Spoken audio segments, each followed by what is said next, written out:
Et si une seule erreur, un simple chiffre mal interprété, suffisait à précipiter la chute d'une armée entière?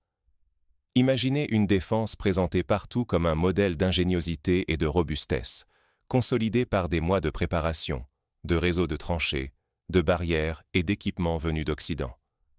C'est exactement ce que représentait la ligne ukrainienne à Kharkiv. Un rempart que les experts citaient en exemple. Une forteresse qui devait tenir coûte que coûte. Cette position n'était pas seulement un symbole, mais aussi le fruit d'un effort collectif, impliquant l'ensemble de la société ukrainienne, mobilisée dans une lutte existentielle. Les civils participaient à la logistique. Les ingénieurs du génie militaire fortifiaient chaque tranchée, chaque abri était inspecté et perfectionné semaine après semaine. Pour beaucoup d'observateurs extérieurs, la défense de Kharkiv rappelait les grandes lignes fortifiées de l'histoire, comme la ligne Maginot en France ou la ligne Mannerheim en Finlande. Ces fortifications, vantées pour leur robustesse, avaient pourtant connu des sorts divers. La ligne Maginot, réputée infranchissable, fut contournée en 1940, causant la stupeur des Alliés. De même, la ligne Mannerheim, pilier de la défense finlandaise face à l'Union soviétique, tomba après des mois de siège, non à cause d'une faiblesse matérielle, mais à cause d'une rupture morale et stratégique. Pour Kharkiv, la situation semblait différente. La guerre moderne, dominée par la technologie, donnait l'illusion qu'une défense numérique et matérielle pouvait résister à n'importe quelle attaque. Pourtant, en l'espace de quelques heures à peine, ce front s'est effondré. Pas de résistance héroïque, pas de manœuvre surprise, juste un écroulement brutal, presque incompréhensible, comme si tout s'était dérobé sous les pieds des défenseurs. Ce qui s'est joué là dépasse l'anecdote ou la simple erreur tactique. C'est un échec systémique, une faille profonde dans la structure même de la défense. Comment une position jugée imprenable a-t-elle pu disparaître aussi rapidement? Quels engrenages invisibles, excès de confiance, aveuglement stratégique, mauvaise lecture de l'ennemi, dépendance aux promesses occidentales, ont mené à un désastre d'une telle ampleur? Est-ce vraiment une erreur unique qui a tout déclenché, ou l'aboutissement d'une série de choix fatals, pris parfois sans remise en question, parfois par pur automatisme? Ce qui rend l'affaire encore plus troublante, c'est qu'un tel effondrement n'est pas réservé au champ de bataille ukrainien. Les mêmes mécanismes menacent toute organisation fondée sur des certitudes non vérifiées, qu'il s'agisse d'une armée, d'une entreprise ou d'un État. Prenons l'exemple de la société Nokia au début du XXIe siècle. Dominant le marché des téléphones mobiles, la firme finlandaise se croyait inébranlable. Mais une succession de petites erreurs stratégiques, d'hésitation et d'arrogance collective ont ouvert la porte à Apple et à Google. En moins de 5 ans, Nokia s'est effondré, incapable de réagir à temps, tout comme la défense de Kharkiv. Quand tout repose sur des bases fragiles, il suffit d'une seule fissure pour entraîner un effondrement total. L'enjeu n'est pas seulement militaire, il touche à la survie, à la réputation et à l'avenir de tout un système. Alors, que s'est-il réellement passé à Kharkiv? Qu'avons-nous ignoré et surtout, comment éviter que l'histoire ne se répète? Pour comprendre, il faut remonter à la veille de l'offensive, sur le terrain, à l'instant précis où tout pouvait encore basculer. Plongeons dans l'atmosphère électrique qui régnait à Kharkiv juste avant l'assaut. Voici ce que voyaient, pensaient et redoutaient ceux qui allèrent bientôt affronter l'inimaginable. Imaginez un officier ukrainien parcourant la ligne de front à la lumière blafarde de l'aube, observant ces hommes fatigués mais confiants. La veille, les bulletins d'information promettaient la stabilité, les rapports de renseignement rassuraient « L'ennemi n'attaquera pas ici ». Pourtant, certains soldats sentaient l'angoisse sourde monter. Quelques tireurs d'élite avaient remarqué une hausse des vols de drones russes, trop réguliers pour être anodins. Des bruits de moteurs lointains, la nuit, laissaient supposer des mouvements de blindés. Mais ces indices étaient noyés dans la masse d'informations contradictoires, et personne n'osait remettre en cause la ligne officielle. Que se passe-t-il lorsque l'ennemi perçoit ce que vous refusez de voir? Dans la région de Kharkiv, l'armée ukrainienne avançait avec des certitudes forgées par des mois de lutte, comme si la guerre obéissait à des règles fixes. Cette illusion de contrôle allait pourtant voler en éclats face à une réalité bien plus imprévisible et létale. La défense ukrainienne, rigide et peu profonde, ne s'étendait que sur quelques kilomètres. Derrière la première ligne, puis la seconde, il n'y avait presque rien. Aucune réserve robuste, aucune position retranchée pour absorber un choc majeur. L'arrière, censé être un refuge, n'était qu'un vide offert à l'ennemi. Cette erreur rappelle celle commise par les Français en 1940, lorsque la ligne Maginot, solide en façade, n'était pas soutenue par des réserves mobiles capables de combler les brèches. Les maigres réserves restantes étaient disséminées sur l'ensemble du front, conséquence de semaines de combats épuisants. Cette dispersion entravait toute capacité de réaction rapide. Aucune unité n'était prête à combler une brèche là où l'attaque surviendrait. Le temps, ressource la plus rare lors d'une offensive, devenait l'ennemi silencieux de la défense ukrainienne. On retrouve ici une constante de l'histoire militaire. Lors de la bataille de Stalingrad, c'est le manque de réserves soviétiques, en début de siège, qui faillit permettre à la Wehrmacht de briser la résistance. Mais une autre faille, plus insidieuse, affaiblissait le commandement ukrainien. La centralisation extrême des décisions, doublée d'une dépendance totale aux réseaux de communication occidentaux. Ces outils supposés garantir la coordination se révélaient invulnérables.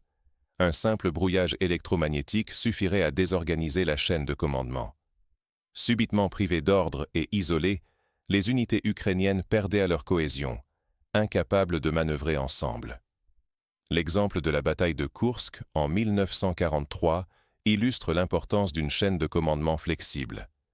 Les Soviétiques, anticipant les brouillages allemands, avaient mis en place des liaisons de secours par coureurs et signaux optiques.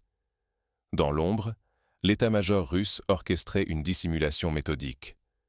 Pendant plusieurs semaines, mouvements de troupes, concentration d'artillerie et logistique restaient invisibles, camouflés par une campagne de désinformation et un silence radio implacable. Les observateurs ukrainiens ne percevaient que des fragments, jamais le tableau d'ensemble. Dans cette obscurité, une double percée était minutieusement préparée, échappant à tous les radars, humains comme technologiques. Cette stratégie de masque rappelle l'opération Bagration en 1944, où l'armée rouge utilisa le secret et la désinformation pour surprendre la Wehrmacht. Ce défaut d'anticipation, aggravé par une foi aveugle dans les analyses alliées, a coûté à l'Ukraine bien plus que du temps ou des moyens. Il a compromis toute capacité de réaction. L'armée ne pouvait plus reprendre l'initiative, ni même garantir la survie de ses positions les plus critiques. La mécanique de l'effondrement était désormais enclenchée. Chaque hésitation, chaque minute de retard, chaque excès de confiance rapprochait le commandement ukrainien du seuil de l'irréversible. Ce qui s'annonçait n'était pas une attaque ordinaire, mais une manœuvre apte à renverser l'équilibre du conflit. Mais comment cet aveuglement s'est-il installé? Et pourquoi personne n'a-t-il sonné l'alarme avant qu'il ne soit trop tard? L'histoire se joue parfois dans les silences et les angles morts du pouvoir. Comme lors de la débâcle d'août 1914, lorsque l'état-major français refusait de croire à une percée allemande par la Belgique, malgré les rapports insistants de ses propres éclaireurs. Quand tout bascule, il n'y a plus de retour possible. À l'aube, le tonnerre a frappé sans avertissement.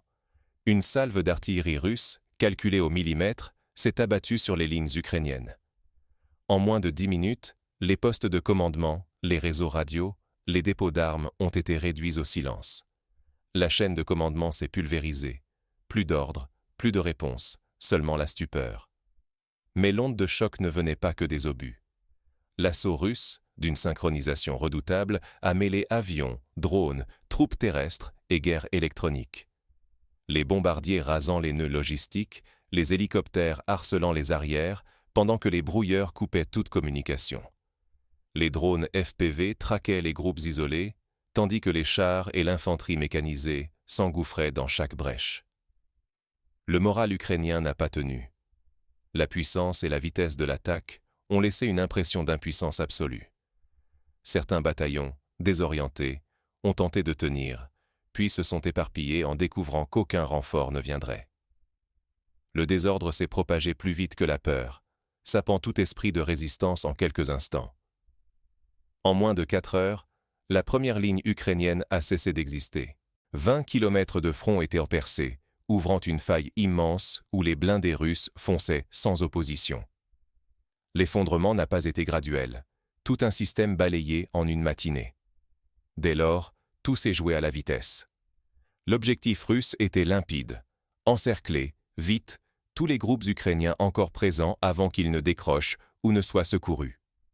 Plus de soutien, plus de plan, juste la panique et la confusion rampant dans chaque recoin. À ce stade, l'incapacité du commandement ukrainien à réagir scellait déjà la suite. Matériel abandonné, réputation en ruine et perte totale du contrôle sur la bataille. La défaite n'était pas un simple revers, mais l'effondrement d'un système entier. Mais comment en est-on arrivé là? Pour comprendre ce désastre, il faut remonter aux racines mêmes de la stratégie ukrainienne et aux failles que l'ennemi n'a pas manqué d'exploiter. Quand l'étau se resserre, il ne reste plus que des choix impossibles. À ce stade critique, la supériorité aérienne russe est totale. Aucun avion ukrainien n'ose décoller. Chaque mouvement, chaque convoi, chaque tentative de regroupement est aussitôt détecté et anéanti par des frappes rapides et chirurgicales. Les routes, les ponts, les chemins de repli sont méthodiquement détruits, isolant la zone de combat du reste du pays. Cette stratégie rappelle le siège de Leningrad, où les Allemands, bien qu'incapables de prendre la ville, ont coupé toutes les voies de communication, provoquant l'asphyxie logistique des défenseurs. Le piège se referme. Ce que les stratèges russes nomment le chaudron engloutit près de 60 000 soldats ukrainiens, encerclés avec leur artillerie, leurs blindés, toute leur logistique. La guerre électronique parachève l'isolement. Silence radio complet, aucune coordination, plus d'ordre fiable. L'attente devient interminable, sous un feu constant d'aviation et d'artillerie. Chaque tentative de percée vire au massacre. Les colonnes qui essaient de forcer l'encerclement sont repérées par des drones, puis effacées par des frappes aériennes ou des barrages d'artillerie. Les réserves ukrainiennes, déjà épuisées, sont stoppées ou détruites avant même d'atteindre la ligne de front. Aucune mission de secours ne parvient à briser le cercle mortel. On retrouve un écho sinistre de la bataille de la Poche de Falaise en 1944, où des dizaines de milliers de soldats allemands, encerclés, furent anéantis faute de soutien et de coordination. La tactique russe, fondée sur l'étranglement progressif, ne laisse aucune échappatoire. Les vivres et les munitions s'amenuisent jour après jour. Traqués, bombardés sans répit, les soldats encerclés sont réduits à l'impuissance. Le moral s'effondre. La plupart n'ont plus que le choix entre la reddition ou la disparition. La perte de dizaines de milliers de combattants aguerris et de matériel stratégique est un coup dont l'armée ukrainienne ne se relèvera pas de sitôt. La confiance, la capacité de résistance, tout s'effondre. Ce désastre n'est pas qu'une défaite militaire, c'est une blessure profonde et durable dans l'âme même de la défense ukrainienne. Ce n'est qu'après la chute du dernier bastion que l'ampleur des failles stratégiques apparaît au grand jour. L'opération de Kharkiv expose alors, dans toute sa brutalité, l'effondrement d'un système qui croyait encore pouvoir résister. Derrière chaque défaite militaire se cache un mal plus profond que la simple malchance. La prise de Kharkiv n'est pas le fruit d'un hasard sanglant ou d'une seule erreur tactique.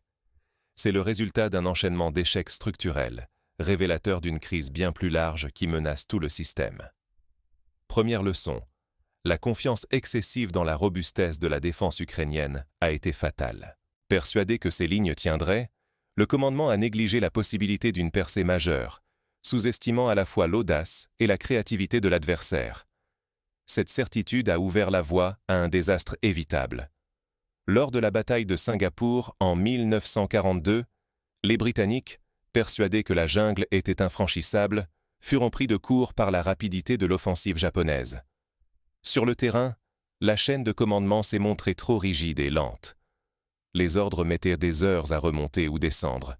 Les décisions se heurtaient à la bureaucratie et l'incapacité à déléguer a paralysé toute réaction rapide. Au moment où il fallait improviser, le système a craqué sous son propre poids. Cette rigidité rappelle celle de l'armée autrichienne lors de la défaite d'Ulms en 1805, face à la manœuvre fulgurante de Napoléon. Le renseignement occidental, obsédé par la supériorité technologique, a manqué l'essentiel. Focalisées sur les signaux électroniques et les masses de données, les agences n'ont pas vu les signes faibles d'un regroupement russe. L'ennemi a pu masquer ses préparatifs, déjouer les prédictions et surprendre par l'ampleur de son offensive. Lors de la guerre du Kippour, en 1973, Israël fut lui aussi aveuglé par l'excès de confiance dans ses capacités de renseignement, incapable de voir venir l'attaque conjointe égypto-syrienne. L'avantage technologique russe s'est affirmé à chaque niveau. Drones de reconnaissance et d'attaque, missiles guidés, chars T-90M de dernière génération, appui aérien constant. Chaque segment de leur dispositif a prouvé son efficacité. Ce n'est pas la quantité qui a fait la différence, mais l'intégration parfaite des moyens et leur adaptabilité face au chaos du terrain. Ce modèle d'intégration rappelle la Blitzkrieg allemande de 1940, où l'articulation étroite entre blindés, aviation et infanterie permit des percées foudroyantes. Mais la véritable fracture est venue du moral. La confiance s'est évaporée, d'abord dans les états-majors, puis sur la ligne de front, enfin dans la population. Sans conviction ni perspective, les soldats ont perdu l'envie de tenir, et la société a cessé d'y croire. Un effondrement moral précède toujours la débâcle matérielle. On l'a vu à Saigon en 1975, quand la chute du moral sud-vietnamien précipita la capitulation bien avant l'épuisement matériel. Il serait dangereux d'ignorer ces leçons. Refuser de voir les failles, s'accrocher à ses certitudes, négliger l'adaptation. Tout cela ne conduit qu'à la catastrophe lors de la prochaine crise. Or, la prochaine crise n'est jamais loin. Dans toute structure, la capacité à anticiper et à se remettre en question doit être une priorité absolue. Reste une question obsédante. Peut-on briser la spirale de l'échec ou sommes-nous condamnés à la revivre? Existe-t-il une issue pour inverser un destin qui semble déjà écrit? Pour répondre à cette question, il faut d'abord comprendre ce qui distingue un système résilient d'un système condamné. Car la vraie bataille se joue souvent bien avant le premier coup de feu. Leçon de Kharkiv. N'attendez jamais la catastrophe pour réformer vos certitudes. Trop souvent, l'histoire regorge de dirigeants qui, aveuglés par leurs convictions, n'ont pas vu les failles s'élargir sous leurs pieds. Ici, l'effondrement de la défense ukrainienne n'a surpris que ceux qui se sont accrochés à des analyses rassurantes et ont fermé les yeux sur les signaux faibles. Devant Kharkiv, l'erreur n'a pas été un accident, mais le fruit amer d'une lecture biaisée de la réalité. Le commandement ukrainien s'est enfermé dans des hypothèses préconçues, la menace viendrait d'ailleurs, le front tiendrait, l'ennemi n'oserait pas. La réalité, froide et implacable, a balayé ces illusions sans pitié. Face à une planification russe méthodique, à une exécution coordonnée et à une innovation tactique portée par le silence et la discipline, tout système figé s'effondre.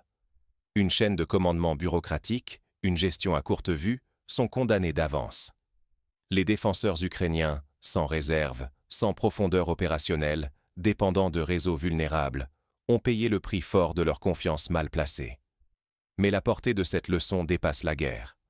Elle résonne dans toute organisation, tout État, toute équipe qui surestime ses forces et néglige d'examiner ses failles. Refuser l'autocritique, ignorer la nécessité de s'adapter, c'est dérouler le tapis rouge à la défaite. La tragédie de Kharkiv rappelle une vérité brutale. Aucun système n'est invulnérable. Seule la capacité d'adaptation, la remise en question constante et l'interprétation lucide des signaux faibles offrent un rempart contre l'effondrement. Attendre l'évidence, c'est presque toujours attendre trop tard. Ici, la catastrophe n'a pas été un coup du sort, mais l'aboutissement logique d'un aveuglement collectif. Ceux qui refusent d'apprendre des erreurs ou minimisent les indices de crise forgeant, sans le vouloir, la prochaine défaite. Ignorer les avertissements, s'accrocher à ses certitudes, conduit inexorablement à l'irréparable. Leçon universelle. Le succès appartient à ceux qui doutent intelligemment, qui testent la solidité de leur propre système et qui savent pivoter dès que le danger se profile à l'horizon. Les entreprises qui ont survécu aux crises majeures, comme Toyota après la crise des années 2010, l'ont fait en adoptant une culture d'amélioration continue et d'audit permanent de leurs propres faiblesses.